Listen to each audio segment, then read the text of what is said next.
நம்மளுக்கு 2000 பேர்ல ஐயோ அந்த சபைக்கு 1000 பேர் பிச்சுட்டு போயிட்டாங்க, இந்த சபைக்கு 100 பேர் போயிட்டாங்க, போறவன் போறான். ஆண்டவராக இயேசு கிறிஸ்து உங்களுக்குன்னு கொடுத்துக்கிற ஒருத்தர் இல்ல 2 பேர் இல்ல 10 விசுவாசிகள் அவங்களுக்கு நன்மை செஞ்சுட்டு அப்ப அங்க உட்கார்ந்துக்கிட்டு அந்த பாஸ்டர் எப்படி, இந்த பாஸ்டர் இப்படி, அந்த இடத்துக்கு நீங்க ஏன் போறீங்க, இந்த இடத்துக்கு நீ ஏன் போற, ஏய் விசுவாசி உனக்கு அறிவு இல்ல ஏய் அப்படின்னா பாவங்க விசுவாசி ஐயா. நாங்க தயவு செய்து அந்த மாதிரி ஐயாமார்கள் யூடியூப்ல என்ன பண்ணுங்க, டெலிட் பண்ணுங்க அந்த வீடியோக்கள் எல்லாம், வேண்டாம். அதனால ஆண்டவராக இயேசு கிறிஸ்து நாம மகிமைப்படுதா? நான் முன்னாடிலாம் அந்த வேலை விஷயமா சொன்னால டைட்டா டிஜே தினகரன் ஐயா பாட்டை என்ன பண்ணுவேன், அந்த ஆளை கேட்டு போவேன். நெஞ்சமே வீணாய் சோர்ந்து போகாதே தஞ்சம் இயேசு இருக்கையில். இப்போ ஏதாவது ஒரு ஐயாமார்களோட பிரசங்கத்தை கேட்கலான்னு பார்த்தா மாறி மாறி வந்து திட்டிக்கிட்டு குறை சொல்லிக்கிட்டு. இந்த வீடியோவை பார்க்க ஆரம்பிச்சிருக்க என்னோட வயதில் மூத்தவர்கள், என்னோட வயதில் இளைய பிள்ளைகள் அனைவருக்கும் அன்பிற்கும் உண்டோ அடைக்கும் தாள் ஆர்வலர் புன்கண்ணீர் பூசல் தரும் அன்பின் வாழ்த்துக்கள். அன்பு சகலத்தையும் வெல்லும். எப்படி வெல்லும்? தயவு செய்து இந்த வீடியோவை இதுக்கு மேல என் அன்பின் திருச்சபை போதகர்கள், இந்த யூடியூப்ல வீடியோக்கள் போடக்கூடிய உங்களுக்குன்ட்டு ஒரு 100 விசுவாசிகள் இல்ல 50 விசுவாசிகள் இல்ல 10 பேர் இல்ல 5 பேர், அந்த மாதிரி ஆக மொத்தத்துல ஆட்டு மந்தைகளாகிய எங்களை மேய்க்கின்ற மெய்ப்பர்களாகிய நீங்க என்ன பண்ணுங்க, கடைசி வர இந்த வீடியோ பாருங்க. ஒரு சின்ன ஒரு தாழ்மையான ரிக்வெஸ்ட், இது கிரிட்டிசிசம், குறை சொல்றது, ஒருத்தரை காயப்படுத்துறது அதெல்லாம் இல்லை. இப்போ நான் அப்படியே யூடியூப்பை தள்ளி விடும்போது பார்த்தீங்கன்னா ஒரு ஒரு பிரசங்கம் ஷார்ட் வீடியோ என்ன பண்ணியிருக்காங்க, எடுத்து போட்டிருக்காங்க. அந்த ஐயாவோட முகமே வந்து பார்த்தீங்கன்னா அப்படி ஒரு என்ன இருக்கு, ஒரு கொடூரமா மாறி போய். என்ன காரணம்? யாக்கோபு 4ஆம் அதிகாரம் 11ஆம் வசனம், சகோதரரே ஒருவருக்கொருவர் விரோதமாய் பேசாதிருங்கள். சகோதரருக்கு விரோதமாய் பேசி தன் சகோதரனை குற்றப்படுத்துகிறவன் நியாயப்பிரமாணத்துக்கு விரோதமாய் பேசி நியாயப்பிரமாணத்தை குற்றப்படுத்துகிறான். ஒரு யூடியூபரா இந்த பாஸ்டர் சரியில்லை, அந்த பாஸ்டர் சரியில்லை, அவர் அப்படி பண்றாரு, இவர் இப்படி பண்றாருன்னு பேசுறது ஓகே.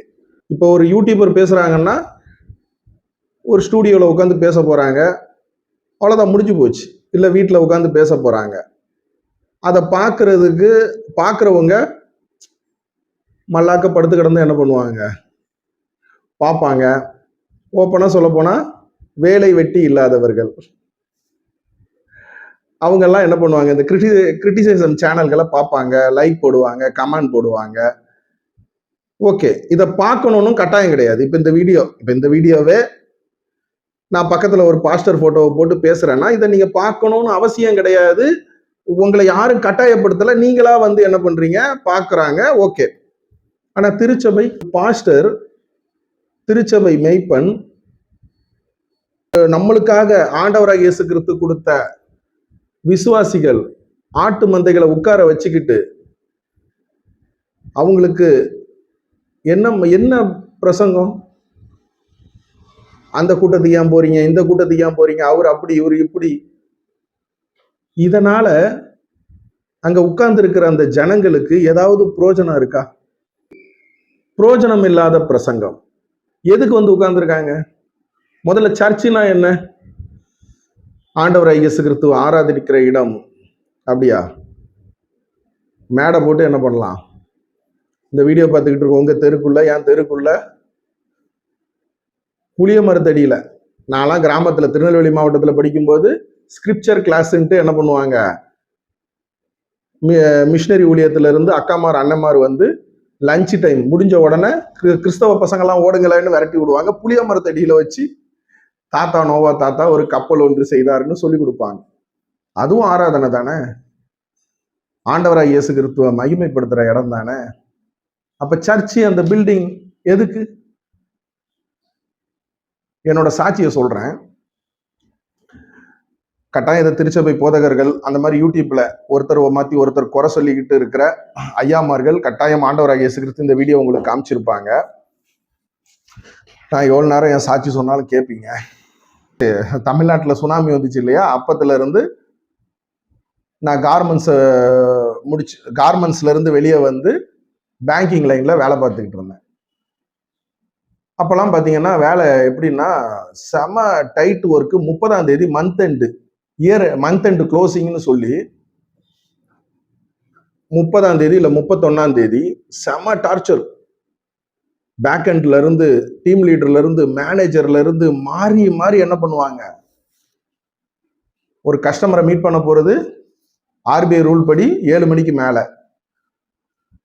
வீட்டை விட்டு 6 மணிக்கெல்லாம் ஓடி போய் எப்பண்டா 7 மணி ஆகும்ட்டு கஸ்டமர் வீட்டு வாசல்ல போய் நின்று, நான் கார் லோன் செட்டில்மெண்ட் டீம்ல ஒர்க் பண்ணிட்டு இருந்தேன்.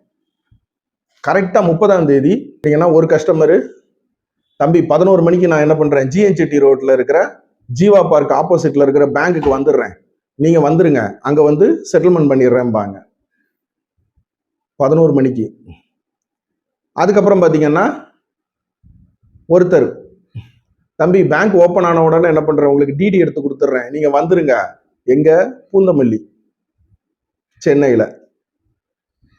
இன்னொருத்தர், தம்பி பண்ணுங்க நம்ம வீட்டுக்கு வந்துருங்க, அங்க வச்சு பேமெண்ட் என்ன பண்ணிடுறேன், எங்க கூடுவாஞ்சேரி. ஒரு 11 மணிக்கு என்ன பண்ணிருங்க, ஷார்ப்பா தம்பி பாரிஸ் வந்துருங்க, அங்க என்னோட ஆபீஸுக்கு வந்துருங்க. அவரோட வீடு எங்க இருக்கும்னா எங்க வீட்டு பக்கத்துல KK நகர், ராமாபுரம் இல்ல அசோக் நகரா இருக்கும். ஆனா அவரோட ஆபீஸ் வந்து நார்த் மெட்ராஸா இருக்கும். ஒரு நாள்ல எங்கெல்லாம் போனோம், எல்லாமே அரை மணி நேரம் இல்ல ஒரே டைம். 11 மணிக்கு ஜிஎன்சிடி ரோடு போனோம் டி நகர், அதே 11 மணிக்கு பூந்தமல்லி நசரேத்துப்பேட்டை தாண்டி, அதே மணிக்கு கூடுவாஞ்சேரி தாம்பரம், அதே மணிக்கு நார்த் மெட்ராஸ் வண்ணாரப்பேட்டை ராயபுரம்.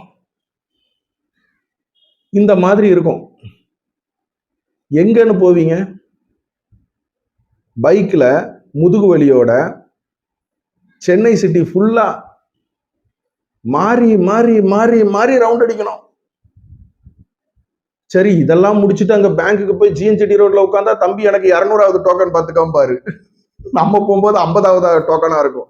அதான் போயிருக்கோம் உள்ள, செம டென்ஷன். இது போக ஒருத்தர் அன்னைக்கு பார்த்து நான் வண்டி சரண்டர் பண்றேன்பாங்க. நான் பெரும்பாலும் சரண்டர் எடுக்க மாட்டேன், டைம் கொடுத்து செட்டில்மெண்ட் பண்ண வச்சிருவேன். ஏன்னா அவங்க ஆசைப்பட்டு ஒரு கார் வாங்கியிருப்பாங்க. அப்போ அது போக பேமெண்ட் டிஃபால்ட், அவங்கள என்ன பண்ணணும், பயங்கரமா டிப்ரெஷன். இதுக்கிடையில அங்க பேக் எண்ட், முதல்ல சொன்ன மாதிரி பேக் எண்ட்ல இருந்து மேனேஜர்ல இருந்து டீம் லீடர்ல இருந்து எல்லாம் கால் பண்ணி ஏத்துன்னு ஏத்துவாங்க. என்ன பண்ணுவோம் தெரியுங்களா, சாப்பிட கூட நேரம் இருக்காது, தண்ணி குடிக்க கூட நேரம் இருக்காது, ஓடிக்கிட்டே இருப்போம். அதுல மழை வந்துச்சுன்னா சோழி முடிஞ்சு, வெயில் எவ்வளவு அடிச்சாலும் எத்தனை டிகிரி அடிச்சாலும் பிரச்சனை இல்லை. நேரம் என்ன தெரியுமா பண்ணுவேன்,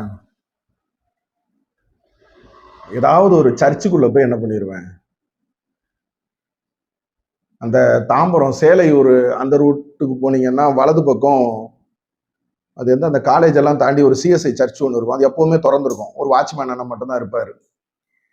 அப்புறம் ஈசிஆர் கோவளம் போற வழி, அங்க போனீங்கன்னா அங்க ஒரு ஆர்சி மாதாம்மா கோயில் இருக்கும், யாருமே இருக்க மாட்டாங்க. நேரா செல்ல சுவிட்ச் ஆஃப் பண்ணுவேன், அரை மணி நேரம் அப்படியே சர்ச்சுக்குள்ள போய் என்ன பண்ணிடுவேன்னு கேட்டீங்கன்னா உட்கார்ந்துருவேன். யாரும் எக்கேடு கெட்டு போங்கடா, டி நகர் பேமெண்ட்டும் வந்தாலும் சரி வராட்டியும் சரி, நசரேத்துப்பேட்டை பேமெண்ட் வந்தாலும் சரி வராட்டியும் சரி, உளுந்தூர்பேட்டை இல்ல தாம்பரம் ரூட்டு, பல்லாவரம் ஐயா, இந்த மாதிரி எல்லாம் போட்டோம். எனக்கு தேவை இப்ப நிம்மதி. ஒரு அரை மணி நேரம் என் ஆண்டவராகிய இயேசு கிறிஸ்து கூட நான் என்ன பண்றேன், அவர் ஒருத்தர், அவரால் மட்டும்தான் இப்போதைக்கு என்னோட மனசு, இந்த வேலையில இருக்கிற பழு எனக்கான நிம்மதியை கொடுக்க முடியும்னு நேரா போய் என்ன பண்ணிடுவேன்னா, நான் எந்த ரூட்டு போறேனோ அந்த ரூட்ல இருக்கிற திறந்து இருக்கிற சர்ச்சுக்குள்ள போய் என்ன பண்ணிடுவேன், உட்கார்ந்துருவேன். டிபிஎம்ல கூட உட்கார்ந்துருக்கேன் தெரியுமா, தி பெண்டிகாஸ்டல் மிஷன். எங்க தெரியுமா, அந்த சென்னையில குன்றத்தூர் ரூட்டு நான் தான் பார்த்துக்கிட்டு இருந்தேன். குன்றத்தூருக்கு போனீங்கன்னா அந்த ரைட் ஹேண்ட் சைடு அந்த இதுக்கு போவோம், நேரா போனா அந்த பைபாஸ் போயிடும். குன்றத்தூர் ஊருக்குள்ள போகாம வலது பக்கம் இந்த மாங்காடு வழியா வந்தோம்னா அதுல ஒரு டிபிஎம் சர்ச் இருக்கு. தி பெண்டிகாஸ்டல் சர்ச்சுக்குள்ளேயும் போய் உட்காந்துருவேன். நம்மள ஒரு மாதிரி பார்ப்பாங்க. ஏன்னா அங்க எல்லாரும் அந்த வெள்ளை கலர் அந்த துணி போட்டுக்கிட்டு இருப்பாங்களா, நம்ம கலர் கலர் ட்ரெஸ்ஸை போட்டுக்கிட்டு வேத்து ஊத்தி. என்ன காரணம்? அப்ப திருச்சபை சர்ச்சு ஆர்சி கோயில்ல போய் உட்கார்ந்துருக்கேன், பெண்டிகாஸ்டல்ல எதுல சிஎஸ்ஐல திறந்த வீட்டுக்குள்ள நாய் பூந்த மாதிரின்னு சொல்லுவாங்கல்ல, அதுதான். அப்ப என்ன, ஒவ்வொரு மனுஷனுக்குள்ளேயும் வேதனை, கஷ்டம், கவலை, கண்ணீர் எல்லாருக்கும் இருக்கும். எல்லாருக்கும் இருக்குங்க. அந்த நேரத்துல எங்க போறது, யார பாக்குறது, யாருக்கிட்ட நம்ம ஒண்ணு இல்லை. இப்ப நான் இந்த சொன்னேன்ல, அதையே நான் உங்ககிட்ட சொல்றேன், இவ்வளவு கஷ்டமா இருக்குங்க மந்த் எண்டு. நீங்க என்ன சொல்லுவீங்க, தம்பி உன் வேலையோட என் வேலை அதுக்கு மேல தம்பி. நீயாவது ரோட ஊர் ஊரா சுத்திக்கிட்டு இருக்க முதுகு வலியோட, நான் ஏசி ரூம்ல தான் உட்காந்து வேலை பார்க்கேன். ஆனா என் வேலை எவ்வளவு கஷ்டம் தெரியுமா, என்னது பாத்ரூம் கூட எழுப்பி போக முடியல. அப்போ உங்க கஷ்டத்தை நீங்க என்ன பண்ணுவீங்க, கூட கொஞ்சம் நம்மளுக்கு டிப்ரெஷன் ஆகும். யாருக்கிட்ட சொல்ல முடியும்? அப்ப அந்த மாதிரி வலி, வேதனை, மனசுல துக்க பாரத்தோட வந்து உட்கார்ற இடம் தான் திருச்சபை. அப்ப அங்க உட்கார்ந்துக்கிட்டு அந்த பாஸ்டர் அப்படி, இந்த பாஸ்டர் இப்படி, அந்த இடத்துக்கு நீங்க ஏன் போறீங்க, இந்த இடத்துக்கு நீ ஏன் போற, ஏய் விசுவாசி உனக்கு அறிவு இல்ல, ஏய் அப்படின்னா பாவங்க விசுவாசி ஐயா. நான் அந்த தனியா போவேன்னு சொன்னேனே வேலை விஷயமா போகும்போது, அப்பெல்லாம் யாராவது உள்ள கமிட்டி மூப்பர்கள் இருந்தாங்கன்னா அந்த சபைக்கு போக மாட்டேன். ஆளே இருக்கக்கூடாது, வாட்ச்மேன் அண்ணன் மட்டும் வெளியே இருப்பாரு. சில சர்ச்சில் வாட்ச்மேனும் இருக்க மாட்டாங்க. அப்போ அந்த மன அமைதிக்காக வர்ற இடத்துல இன்னொரு சபை போதகரை குறை சொல்லிக்கிட்டு திட்டிக்கிட்டு, இதனால என்ன மக்களுக்கு, என்ன மாதிரி மனவேதனையோட வர மக்களுக்கு என்னங்க சுவிசேஷம்? ஆசீர்வாத பிரசங்கம் இல்ல மோட்டிவேஷன் ஸ்பீச். மோட்டிவேஷன் ஸ்பீச்ல ஆண்டவராகிய இயேசு கிறிஸ்து. ஆண்டவராகிய இயேசு கிறிஸ்து தான் மோட்டிவேஷன். ஆண்டவராகிய இயேசு கிறிஸ்துவால மட்டும்தான் என்ன பண்ண முடியும், உன்னை மீட்க முடியும். இந்த மாதிரி பிரசங்கம் தாங்க தேவை. புரிஞ்சுக்குங்க. தயவு செய்து அந்த மாதிரி ஐயாமார்கள் யூடியூப்ல என்ன பண்ணுங்க, டெலீட் பண்ணுங்க அந்த வீடியோக்கள் எல்லாம், வேண்டாம். அதனால ஆண்டவராகிய இயேசு கிறிஸ்து நாம மகிமைப்படுதா? நான்லாம் முன்னாடிலாம் அந்த வேலை விஷயமா சொன்னால டைட்டா டிஜே தினகரன் ஐயா பாட்டை என்ன பண்ணுவேன், அந்த ஆளு கேட்டு போவேன். நெஞ்சமே வீணாய் சோர்ந்து போகாதே தஞ்சம் இயேசு இருக்கையில். இப்போ ஏதாவது ஒரு ஐயாமார்களோட பிரசங்கத்தை கேட்கலான்னு பார்த்தா மாறி மாறி வந்து திட்டிக்கிட்டு குறை சொல்லிக்கிட்டு. சரி, அது அப்பனா நீங்க யூடியூபரா மாறி இருங்க. நான் யூடியூபர்ப்பா, நான் யூடியூப்ல என்ன பண்ணுவேன், விழிப்புணர்வு கொடுக்குறேன், தாராளமா. சர்ச்சில் இருக்கிறவங்க பாவங்க, அவன் நேர்ல உட்கார்ந்துருக்கவங்க என்னங்க தப்பு பண்ணாங்க? இப்ப இவ்வளவு நேரம் பார்த்துருக்கீங்க இந்த வீடியோவை, லைக் போட மாட்டீங்க, பரவாயில்ல, கமெண்ட் போட மாட்டீங்க, உங்க தலையெழுத்து இல்ல, நீங்களா பாக்குறீங்க. உங்களை யாரும் புடிச்சு கொண்டு வந்து இந்த வீடியோவை நீ பார்த்தாக வேண்டும் மகனே மகளே சொல்லல. ஆனா திருச்சபை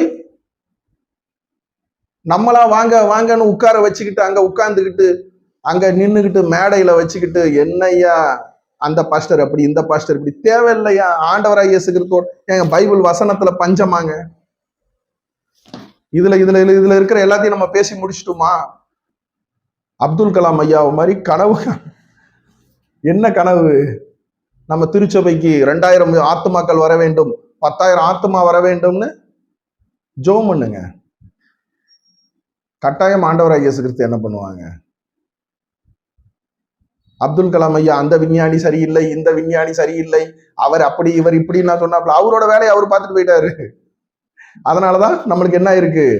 இந்த ஸ்டிக்கு இது தெரியும்ல உங்களுக்கு. இப்ப இது ஆக்சுவலா இது கிடையாது, இது சும்மா அலுமினிய பைப்பு. அப்துல் கலாம் ஐயாவையா நம்ம இன்னைக்கு பாராட்டுறோம்? ராக்கெட் விட்டதுனாலயா? ராக்கெட்டு வானத்துக்கு ஒரு வெயிட்லெஸ்ஸான பொருட்கள் போனோம். ரொம்ப வெயிட்டான இரும்பு அதெல்லாம் தூக்கிட்டு போக முடியாது ராக்கெட்டால.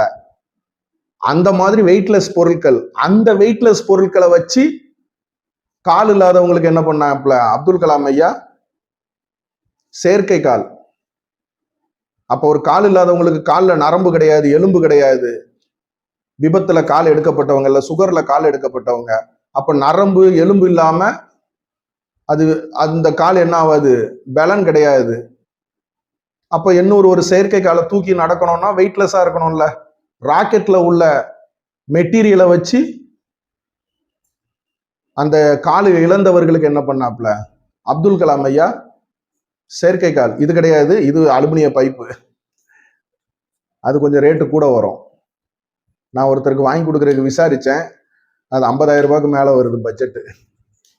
அந்த அளவுக்கு நம்மளுக்கு என்ன ஆகல. ஆனா இது அப்போ அதனாலதான் அப்துல் கலாம் ஐயாவை இன்னைக்கு வரை எல்லாரும் என்ன பண்றாங்க? புகழ்றாங்க. மற்றபடி ஐயா ராக்கெட் விட்டதுனால கிடையாது. அந்த மாதிரி உங்க திருச்சபைக்கு வரக்கூடிய ஏழை எளியவர்கள் அவங்க கஷ்டத்தை என்ன பண்ணுங்க? போக்குனாவே போதும் ஐயா. நம்மளுக்கு 2000 பேர்ல ஐயோ அந்த சபைக்கு 1000 பேர் பிச்சுட்டு போயிட்டாங்க, இந்த சபைக்கு 100 பேர் போயிட்டாங்க. போறவன் போறான். ஆண்டவராகிய இயேசு கிறிஸ்து உங்களுக்குன்னு கொடுத்துக்கிற ஒருத்தர் இல்ல 2 பேர் இல்ல 10 விசுவாசிகள் அவங்களுக்கு நன்மை செஞ்சுட்டு அது போதும். அப்துல் கலாம் ஐயா மாதிரி ஆண்டவராகிய இயேசு கிறிஸ்து கல்லை கொண்டு பேசுவாங்க, மண்ணை கொண்டு பேசுவாங்க. சார்லஸ் ஆகிய என்ன மாதிரி இந்த கழுதை ஆகிய என் வாய் மூலமா பேசியிருப்பாங்கன்னு நம்புறேன். தயவு செய்து அந்த மாதிரி கட்டாயம் இப்ப இந்த யூடியூப்ல கிரிட்டிசைஸ் பண்ணிக்கிட்டு இருக்க பாஸ்டர்மார்கள் இந்த வீடியோ பார்த்துக்கிட்டு இருப்பீங்க. முடிஞ்சா அந்த மாதிரி பதிவுகளை டெலீட் பண்ணிடுங்க. வசனத்துல இருந்து என்ன பண்ணுங்க? பேசுங்க. நிறைய இருக்கு. இல்ல ஒருத்தருக்கு மோட்டிவேஷன், உங்களுக்கு ஆண்டவராகிய இயேசு கிறிஸ்து கொடுத்த கிருபை, வரம், தாளந்து. எப்படி அப்துல் கலாம் ஐயா தன்னோட தாளந்தை பயன்படுத்தி உடல் ஊனமுற்றவங்களுக்கு வெயிட்லெஸ் ஆன ராக்கெட்ல உள்ள பொருட்களை வச்சு, அந்த மாதிரி உங்களுக்கு ஆண்டவராகிய இயேசு கிறிஸ்து கொடுத்துருக்க வாய் திறமை, பேச்சு திறமை பல பேருக்கு பிரயோஜனப்படுற மாதிரி என்ன பண்ணுங்க? என்ன மாதிரி கவலை கண்ணீர் கஷ்டத்தோட உங்க சபையில வந்து உட்கார்றவங்களுக்கு ஆறுதலா பேசுங்க ஐயா. நல்லா இருப்பீங்க. ஆண்டவராகிய இயேசு கிறிஸ்துவால மட்டும்தான் என்ன பண்ண முடியும்? பின்னாடி பேனர்ல என்ன இருக்கு பாத்தீங்களா? ரெக்கவரிங் ஹேண்ட்ஸ், மீட்கும் கரங்கள். கரங்கள் எல்லார்கிட்டையும் தான் இருக்கு. ஆனா மீட்கிறது ஆண்டவராகிய இயேசு கிறிஸ்துவால மட்டும்தான் மீட்க முடியும். அப்படின்னு விசுவாசித்தால் நீங்களும் நானும் மீட்கப்படுவோம். மக்கள் நல்வாழ்வு கண்டிடவே சேவை செய்வது நம் கடமை. மக்கள் நல்வாழ்வு கண்டிடவே